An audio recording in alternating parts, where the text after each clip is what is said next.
नमस्कार दोस्तों। आइए आज 7 वर्ष के कुंडली का अध्ययन करेंगे। 7 वर्ष के लड़के का इनके सवालों का जवाब करेंगे।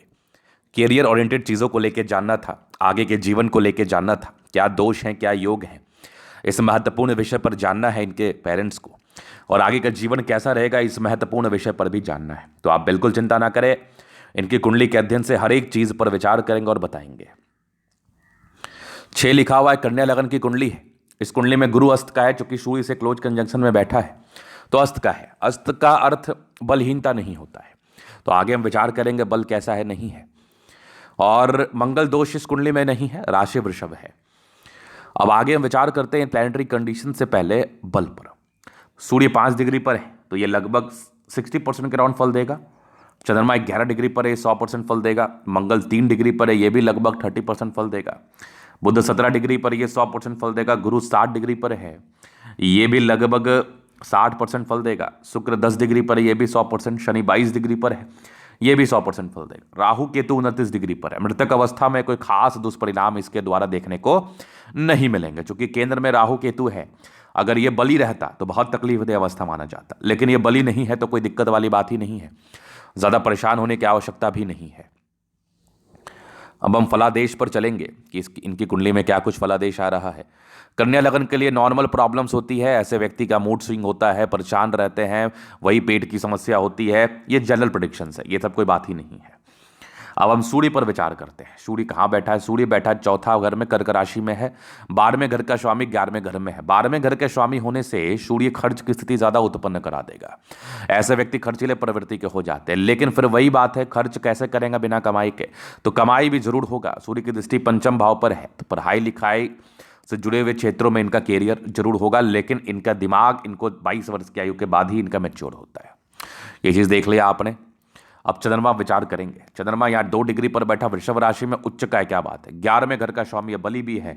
11वें घर का स्वामी 9वें घर में बैठा उच्च का चंद्रमा खूब पैसा लाता है, देता है, बहुत पैसा देता है। ऐसे व्यक्ति को अगर मेडिकल करा लो आप, इनके लिए बेस्ट प्रोफेशन होगा डॉक्टर का।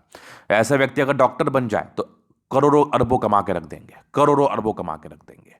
या फिर ऐसे व्यक्ति विदेश जाते हैं, विदेश यात्राएं होती है, विदेशी धन लाभ होता है, क्योंकि 10वां भाव कहीं ना कहीं रिप्रेजेंट करता है पिता के प्रोफेशन से भी। तो इनके जन्म के बाद इनके पिताजी भी बड़े राइज करते हैं, इसमें कोई संदेह नहीं है। तो चंद्रमा अच्छी स्थिति में है, बहुत ही अच्छी स्थिति में है। इनके लिए जो बेस्ट प्रोफेशन मैं सजेस्ट कर पा रहा हूं वो डॉक्टर का है। अगर मैं आगे विचार कर लूँ मंगल पर, तो मंगल कहाँ बैठा ये देख लो आप। ये दूसरे भाव में है, तुला राशि में है। 8वें तीसरे घर का स्वामी है, दूसरे घर में है। अष्टम भाव के स्वामी अगर दूसरे घर में बैठ जाए तो आयु तो लंबी कर देता है, और तीसरे भाव का स्वामी अगर दूसरे घर में बैठ जाए तो ऐसा व्यक्ति कर्म से बहुत पैसा कमाते हैं। बहुत बली होता है इनका कर्म, बहुत बली। और मंगल ऐसे भी आपको कर्मठ बताता है, बनाता है। तो ऐसे व्यक्ति बड़े बली होते हैं कर्म से, और अपने दम पर, अपने पराक्रम पर, अपने तेज पर लाइफ में बहुत कुछ अचीव करते हैं। अब मैं बुध पर विचार कर लूँ। बुध कहाँ बैठा वो देख लो आप। बुध बैठा है यहाँ, तीसरा लिखा मिथुन राशि, अपने ही राशि में। 10th पहले घर का स्वामी 10वें घर में। क्या बात है, क्या बात है! कैरियर के स्थान का स्वामी लग्नेश अगर आपका 10th भाव में है तो उच्चतम कैरियर रहेगा, एकदम डॉक्टर बना दीजिए आप। एक पन्ना रत्न आप इनको दे दीजिए, कोई दिक्कत नहीं है। अभी छोटा पन्ना होगा, 14 वर्ष के बाद बड़ा पन्ना लगेगा। बहुत बेनिफिट, एक्सट्रीम बेनिफिट, बहुत जबरदस्त कंडीशन है बुद्ध का, बेहतरीन कंडीशन है।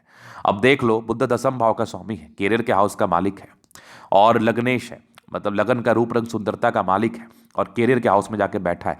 देख भी 4थे भाव को रहा है, तो उच्च स्तरीय गाड़ी मकान वाहन का सुख, उच्चतम कैरियर रहता है इनका, बेहतरीन कैरियर रहता है। ऐसे व्यक्ति कुछ भी करेंगे सफलता को प्राप्त करेंगे। अब समय भी बड़ा महत्व रखता है, वो तो आगे विचार करूंगा।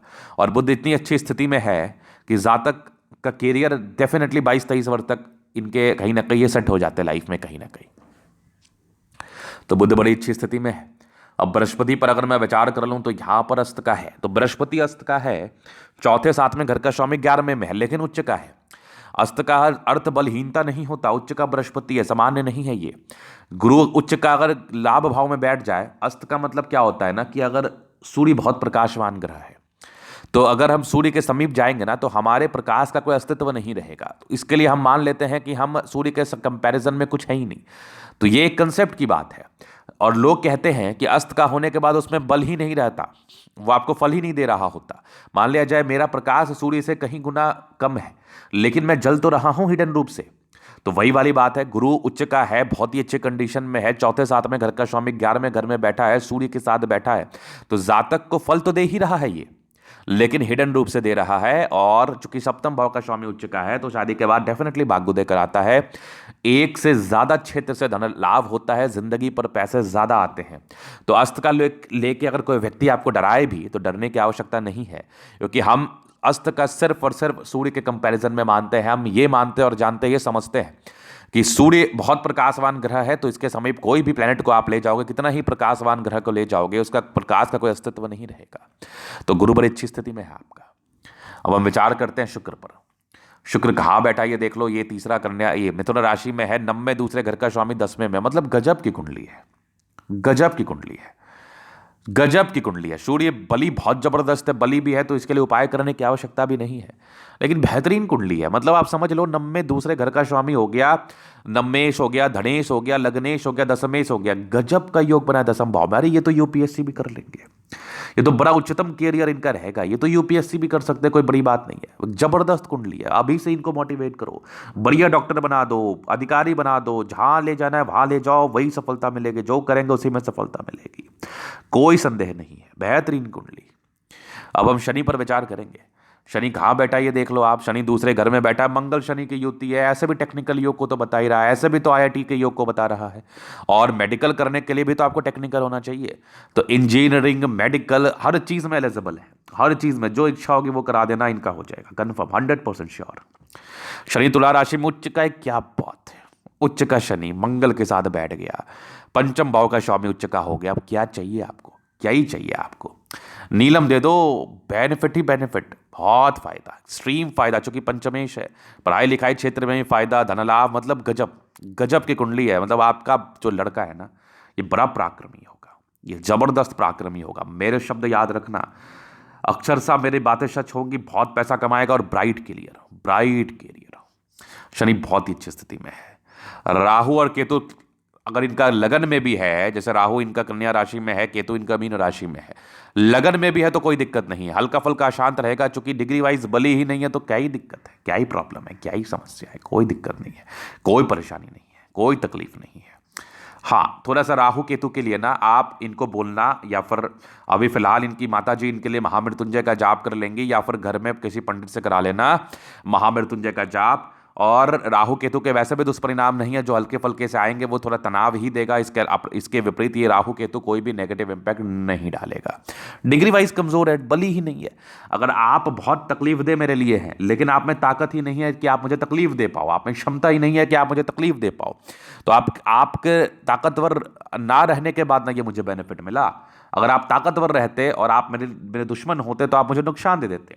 आप ताकतवर नहीं, आप मेरे दुश्मन है, तो आप मेरा क्या बिगाड़ लीजिएगा, एक हाथी का चींटी क्या बिगाड़ लेगा। तो यही समझ लीजिए, इनकी कुंडली हाथी है, तो राहु इनके लिए चींटी के समान कार्य कर रहा है, तो कुछ भी दिक्कत नहीं है। अब हम दशा पर विचार करते हैं कि दशा कौन सा चल रहा है अभी इनका, ये देखना बड़ा महत्वपूर्ण हो जाता है। तो 2023 तक चंद्रमा है, फिर मंगल आएगा 2030 तक, ठीक है, मंगल अच्छा ही रहेगा, कोई दिक्कत नहीं है। राहु आएगा 2048 तक, तो डरने की आवश्यकता कहाँ है। अब इनकी 2030 के बाद कौन सी आयु आ रही है वो देख लो आप। 2014 का डेट ऑफ बर्थ है, 15 वर्ष में राहु आएगा, और राहु का समय इनका चल रहा है 18 वर्ष का। 15 वर्ष में राहु आएगा, 18 वर्ष का समय चलेगा, 33 वर्ष तक राहु रहेगा, उसके बाद गुरु आएगा, वो तो फिर जबरदस्ती है, छोड़ी दो बात उसका।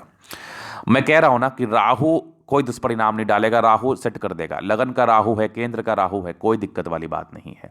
राहु के लगन में बैठा है, डिग्री वाइज कमजोर है, तो अंतरदशा के हिसाब से ही फल आ जाएंगे। अब इनका सारा प्लैनेट्स बड़ा अच्छा कंडीशन में है, जैसे अभी इनका मंगल चलेगा 2030 तक, तो ठीक है, कोई दिक्कत वाली बात नहीं, कोई परेशानी नहीं आएगी। राहु आएगा, तो राहु में जब राहु आएगा 2030 से 33 वर्ष तक, ये राहु में राहु चलने वाला है, तो ये थोड़ा सा परेशान कर सकता है, हल्का फल्का तनाव, लेकिन फिर जब राहु में गुरु चलेगा तो कोई दिक्कत नहीं, शनि कोई दिक्कत नहीं, बुध कोई दिक्कत नहीं, कैरियर सेट है इनका, 22-23 वर्ष की आयु के बाद सेट है। राहु भी नुकसानदेह नहीं है, लगन का राहु है, केंद्र का राहु है, बहुत लोग तो राहु में बहुत आगे भी बढ़ गए हैं, कोई दिक्कत वाली बात नहीं, और ऐसे इनका बली भी नहीं है, तो अंतरदशा के हिसाब से फल आ जाएगा, कोई विशेष तकलीफ नहीं होना है। बाकी जो उपाय दिया मैंने वो कर लेना, फिर वैसे कोई दिक्कत वाली बात नहीं है। तो ये था इनके कुंडली का पूर्णतः विश्लेषण। अगर आपको हमारा ये वीडियो पसंद है, लाइक कर दे, कमेंट करें, सब्सक्राइब कर दे। अगर व्यक्तिगत रूप से मेरे से कुंडली दिखाना चाहते हैं, हमारा व्हाट्सअप नंबर डिस्क्रिप्शन में मिल जाएगा, लेके आप संपर्क कर सकते हैं। धन्यवाद।